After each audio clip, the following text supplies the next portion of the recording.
Ah, pretty Your good. face. Do you notice I'm wearing a special shirt today? Did Con come out today?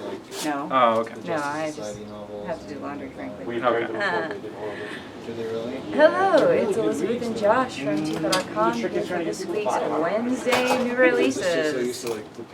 I'm going to start out with Wolverine number 2. Wolverine Goes to Hell, or he is in hell, and it is an amazing issue. Really fun, really well written, and the art is amazing. So even if you're not a Wolverine fan, I definitely think you should pick this one up because yeah, some good stuff goes on in that one. I won't tell you what, but definitely pick it up. Excellent. I've got Uncanny XForce number 1. Not exactly my kind of book. It's funny they were saying how it's no humor, no banter. We're not the X-Men, and I'm kind of like, I kind of like that about the X-Men. But it's a good setup. I really like that they've included Deadpool. It's an interesting mix of characters. They're kind of trying to make Angel interesting. Again, I'm not sure if they're going to succeed. But as you can see from the ads, they're going to get an Apocalypse, and there is a quite the reveal. Yeah, at really the good end. one at the end. But the writing and art is good. I'm just not sure if it's the kind of book I'm going to jive with. Batman Hidden Treasures number 1, written by a couple different guys. Ron Mars does the first story called Splash. Really good one, starring Solomon Grundy. And it's not your typical kind of comic book, so it's a good mix-up. And then the second one is written by Len Wein, and that one stars Swamp Thing.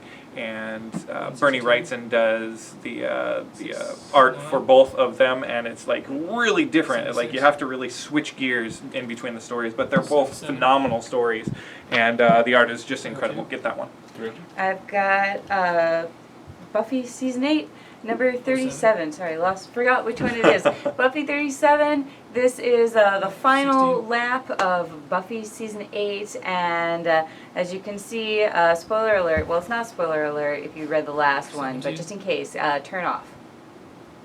Alright, well you already saw it anyway. Okay, the Master's back, and they've gone back to Sunnydale. I really like Spike being back. I mean, I kind of agree that Angel is Buffy's true love, but Spike is just more fun, and he brings out a lot more fun in Buffy. So we're learning more. It looks like there's still some drama to be had, and of course we all know, everyone said 2 issues from now, 39 is going to make everyone freak out. So I'm poring over everything to be like, what is it that's going to make me freak out? Trying to figure it out. But I don't know yet. I got Deadpool Pulp number 2 of 4. And anybody who likes the pulp comics are really going to like this one. It gives us a little bit more kind of romance and noir kind of feel to it. But you know, I was expecting just a little bit more out of Deadpool, a little bit kind of crazier. But I understand what they did with it. I respect it. It's just not the typical Deadpool we're into. So Nice. I've got Metalocalypse Death Clock number 1. Written in part by a local writer here, Jeremy Barlow, here in Portland. This is funny and crazy. It's just like watching the show. The show creators participated in this. There's a crazy story. It doesn't even matter what it is. Let's just say it doesn't matter. Mayhem. Yeah, there's lots of crazy characters, lots of mayhem. But they nailed it. If you like the show, you like the comic. They nailed it. I have got the newest issue of American Vampire, and I don't know which issue it is. Number 7. I think? Yeah, Yes. exactly. So we get a little bit more in terms of story, and it's kind of being fleshed out right now. But Raphael Albuquerque does a great job with the art, as always, and Scott Snyder is still doing a bang-up job with the story. So if you haven't gotten on to American Vampire, anytime now is probably a great time to get into it. So number 7 this week. Excellent. And then I've got Charm number 3. If you're already on our blog, check out the rest of our blog, because we just posted an exclusive interview with Charmed writer Paul Ruditus, including some preview art from this very issue. Again, this is fun. It's setting up this whole Charmed story. It turns out the many innocents that they saved are being threatened, and the big bad is coming back, and really it's just fun to see like the sisters interact. Right. Some of them are getting their powers back, some of them are getting new powers, and it'll be interesting to see how far they're going to make it go. Deadpool Max #1. There's some explicit content in there, so if you're into that, go ahead and pick it up. There's a lot of language being thrown around. There's some nudity in there. Pretty good stuff. So, I don't know if I want to see Deadpool naked. Yeah. You don't see Deadpool naked. You see other people naked, but it kind of feels like a Deadpool book, which is good because it's a Deadpool book. So go ahead and pick it up. There's not as much Deadpool in there as I would like, but I think they're just setting us up for a little bit of more in issue #2. Excellent. On to graphic novels, I've got Buffy the Vampire Slayer, the Twilight volume.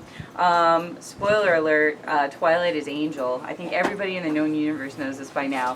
But it's funny because this arc is really known for that and like the big scandal when it got out earlier. Right. But reading it again as a whole, it's so much more than the reveal of Twilight is Angel. Definitely. There are some there's a lot of other like important character relationships evolving, and there's some great action adventure.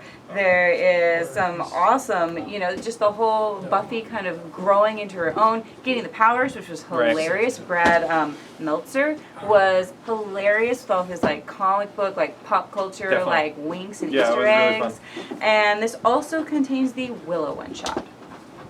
And then finally, I've got Chaos War. It's #1 of 5-issue miniseries that's going on. There are also crossovers that you can find on our Chaos War page, which we'll link to on the blog. Yes. Phenomenal. Just wonderful. I didn't know what to expect for it. I haven't been a big fan of Hercules, but they completely left me dumbfounded. It was an amazing issue. It was a large issue because there was a larger kind of backup at the end, which was really fun as well. But the main Chaos War title is going to be epic. It's going to be awesome. So definitely pick that one up. Do you like it more than Siege? Do you think? Oh, absolutely. Really? Yeah. Okay. Much better than Siege. So, all right. My last thing is Lock and Key Head Games. It's in trade paperback. I like their hardcover editions that they do, but this is really nice too. I really like the design here with there's like shiny and matte on here, but this is just a wonderful story. You might have heard about it in the news because it's been optioned to be a TV show. It's written by Joe Hill, and if you haven't picked it up yet, it's a great story to get into. It's kind of Lovecraft style horror, but with a real warm family thing. Joe Hill is known for what he thinks is scary is when you're invested in the characters, when you care about the characters. Otherwise, why would you be afraid for all these like mannequins that you don't really, know? So here you get to know the people, all the threats and the angst. It's not even all supernatural. It's like, real like family drama, murder, alcoholism, fear. It's just fantastic. So get into it. So that's it for this week. You can go ahead and hit any red Arriving This Week button at the top of any page on Tifa. And then down below there's a link on the YouTubes for this week's new releases. We'll see you next week. Thank you. Bye.